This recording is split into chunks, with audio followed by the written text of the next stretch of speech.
Doctor Pattabhiram గురించి గొర్లె నాగేశ్వరరావు నుండి ఆయన గొప్పతనాన్ని, ఆయనకి తన నాగేశ్వరరావు గారి ఉన్న సంబంధాన్ని గురించి, ఆయన గొప్పతనం గురించి ఈ వివరంగా తెలుసుకుందాం. ఈ దినము ఆయన స్వామిలో ఐక్యత చెందారని తెలిసి హృదయము ద్రవిస్తూ ఆయన ఏం మాట్లాడాలో తెలియక కొన్ని విషయాల్ని పంచుకొని మనలో అలాంటి గొప్ప వ్యక్తి ఈ ఆంధ్రప్రదేశ్లో భారతదేశ ఔన్నత్యాన్ని ప్రపంచానికి చాటి చెప్పినటువంటి గొప్ప వ్యక్తి గురించి ఈరోజు తెలుసుకుందాం.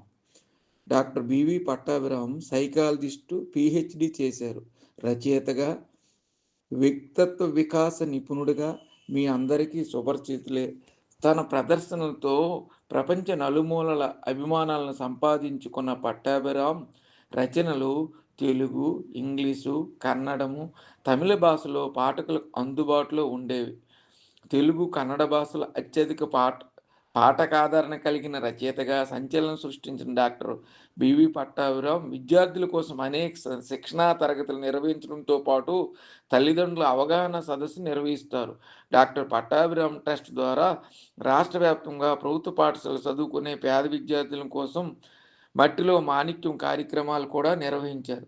అలాంటి పట్టాభిరాము తాను ఏం చేశారు, ఏ రకంగా అందరిని ఆదుకున్నారు, ఆయన అంటే ఎందుకు ఇంతమందికి ఆయన మీద అభిమానము, ఆయన ప్రజల్లో ఏ రకంగా చైతన్యం చేశారు అనే దానికి మనం తెలుసుకోవలసిన అవసరం ఎంతైనా ఉంది.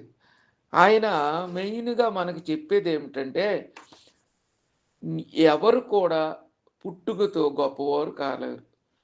ప్రయత్నం చేస్తూ మున్ముందు అన్ని విషయాలు తెలుసుకుంటూ విమర్శలను ఎదుర్కొంటూ రాబోయే భవిష్యత్ మీ చేతుల్లో ఉంది, మీరే ఒక హీరో అంటూ అనేవాళ్ళు. అలాంటి అనేక క్లాసులు వీడియో ద్వారా మరియు క్లాసెస్కి వెళ్ళి చెప్పినటువంటి ప్రజల్లో చైతన్యం చేశారు. అందులో నేను నాగేశ్వరరావుగా చెప్తున్నాను. నేను ఆయన బుక్కు ద సీక్రెట్ అనే పుస్తకాన్ని చదివానమాట. అంతేకాకుండా ద జీనియస్ అనే బుక్కు నాకు ఎక్కువగా ద జీనియస్ అనే బుక్ చాలా ఉపయోగపడింది. ఎవరు అందులో ఏం చెప్పుకొచ్చారంటే, జీనియస్ నీవు వాళ్ళే కాదు, ఇది కోపర్నికస్ కానీ సోక్రటిస్ కానీ వాళ్ళే కాదు, నీవు కూడా అవ్వగలవు, దానికి ఏం చేయాలి అనే దానిలో ఆ బుక్లో చెప్పారనమాట. ఇంకా గెలీలియో, ఎడిసన్, గ్రహం బెల్, తర్వాత సివి రామను, తర్వాత ఎంతోమంది గురించి, ఒకళ్ళ గారి గురించి కూడా అని కాదు. నేను ఆ బుక్కు జీనియస్ అనే బుక్ నేను చదివిన తర్వాత 2003లో అది నేను కొన్నాను. అందులో మనం ఏమవుతాము అంటే short term, long term, mid term అని, అంటే కొద్దిగా ఒక సంవత్సరంలో చేయవలసిన కార్యక్రమాలు, కొన్ని సంవత్సరాల్లో చేయవలసినవి, ఈ గోలు లాంగ్ టర్మ్ గోల్ని తను రాసుకోమని చెప్పారు. నేను అప్పుడు రాసుకున్నాను. నేను కొద్ది సంవత్సరాల్లో ఆ స్థాయికి ప్రయత్నించానేమో, చేరగలిగాను. అంటే ఇక్కడ అర్థం చేసుకోండి, ఒక పుస్తకము మన జ్ఞానాన్ని ఇవ్వడంతో పాటు మన వ్యక్తిత్వాన్ని కూడా మారుస్తుందని మనం నమ్మాలి. ఉదాహరణకి ఆయన పుస్తకాలు నేను ఒక 30 వరకు చిన్నప్పటి నుండి కొంటూ అవన్నీ చదువుతూ వ్యక్తిత్వ వికాస నిపుణుడిగా నేను కూడా తయారవడానికి మెయిన్ కారణం ఆయనే అని నేను ఘంటాపథంగా చెప్పగలను. నాకు ఏ అదృష్టమో పూర్వజన్మ సుకృతమో తెలియదు, కానీ ఆయనతో ఫోన్ ఇన్ కార్యక్రమాల్లో చాలాసార్లు మాట్లాడాను.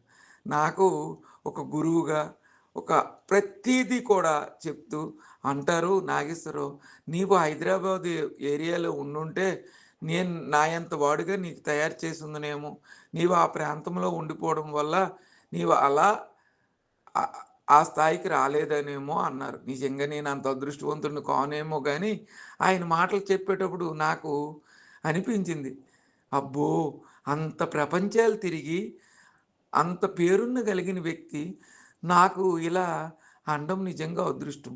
నేను ఒక లైబ్రరీ అనేది తయారు చేసుకున్నాను మా మేడ పైన. దానికి కావాల్సిన అన్నీ ఆయన ఫోటో సంపాదిస్తూ ఆయనే పంపించారు.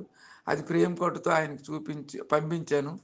ఆయన నాకు నా మీద నమ్మకం మీద ఏమో ఒక 2 సార్లు, ఒకసారి 55, ఇంకొకసారి 50 పైన, అంటే 116 పుస్తకాలు ఉచితంగా ఆయన డబ్బులు పెట్టుకొని పంపించారండి.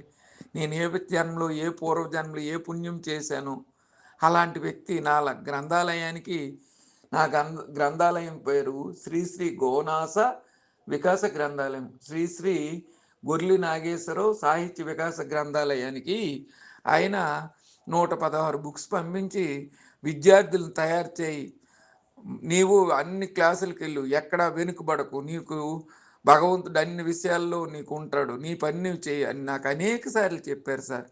అనేక సార్లు, ఒక్కసారి కాదు. ఆయన బాబా భక్తులు, నేను బాబా భక్తులు, అందుకే బాబా గారు కలిపారేమో మాకు తెలియదు sir.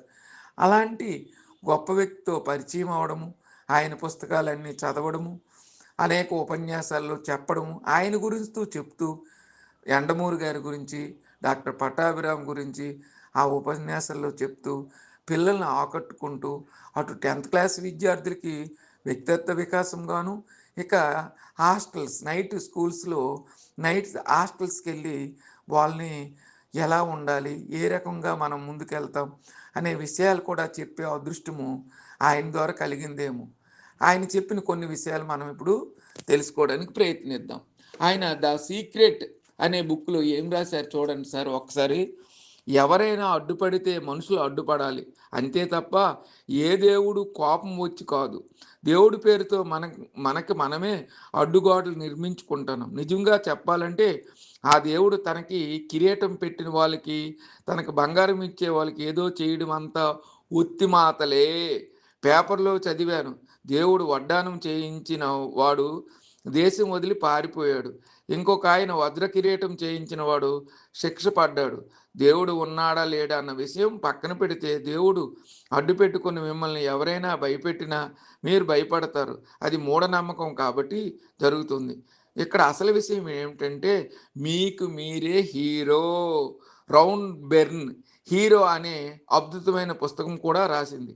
You are a hero. మీరు ఏ రకంగా తక్కువ కారు, సినీ హీరో కానక్కర్లేదు, మీ జీవితానికి మీరే వారు. నిజముగా పనిచేస్తే, శ్రమిస్తే మీరు సాధించిందంతా మీ ప్రయోజకత్వమే. మీరు గర్వంగా చెప్పుకోవచ్చు. ఏ ప్రయత్నం చేయకుండా మీ వైఫల్యం రకరకాల వంకలు చెప్పుకోవడం చేత కానీ వాళ్ళ మాటలు. మీరు విభిన్నంగా ఆలోచించండి. నా భవిష్యత్తు, నా విజయానికి, నా ఓటమికి అన్నిటికీ నేనే కారణం. స్ట్రాంగ్, స్ట్రాంజర్, స్ట్రాంజెస్ట్ అని 3 మంత్రాలు. ఇవే నినాదాలు. మిమ్మల్ని మీరు బలహీనలు అనుకోవద్దు. నేను బలవంతుణ్ణి, ఇంకా బలవంతుణ్ణి, అందరికంటే బలవంతుణ్ణి అనేవారు మనం చేసే వ్యాపారంలో కానీ, చదువులో కానీ ప్రపంచం వస్తున్న మార్పులు ముందు గుర్తించాలి. రాబోయే మార్పులను గుర్తించి ఆ ప్రాజెక్టు మీద మనం పని చేయాలి, మొదలు పెట్టాలి. మొదలు పెట్టడం కూడా తేలికే, తరువాత దాన్ని కొనసాగించాలి. కొనసాగించడమే కాదు, మళ్ళీ దానికి కూడా పక్కన పోటీ పడే వాళ్ళు ఉంటారండి.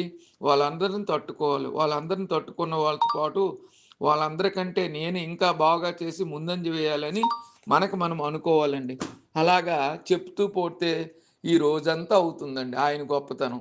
నిజంగా నేను అదృష్టవంతుడిని సార్. నేను సాయి భక్తుడిని అవడం వల్ల, ఆయన సాయి భక్తుడు అవడం వల్ల నాకు అనేక విషయాలు చెప్తూ, నా ఆరోగ్యం బాగలేదు నాగేశ్వరరావు, కొన్నిసార్లు నేను ఫోన్ నువ్వు చేస్తే ఎత్తలేను, కాబట్టి నువ్వేం అనుకోకు, నా ఫోన్ నేను అందుకోలేకపోతాను, నేను నీకు చూసే చేస్తానని ప్రతిసారి అనేవాళ్ళు సార్. అలాంటి వ్యక్తికి ఇప్పుడు ఎవరికి నేను ఫోన్ చేయాలి సార్? ఏ విషయాలు ఆయనతో మాట్లాడగలను, ఎవరికి మనతో మాట్లాడగలను సార్? అలాంటి వ్యక్తి దొరకడం నిజంగా పూర్వజన్మ సుకృతమేమో, మా ఇద్దరికి ఉన్నటువంటి అనుబంధం అలాంటి.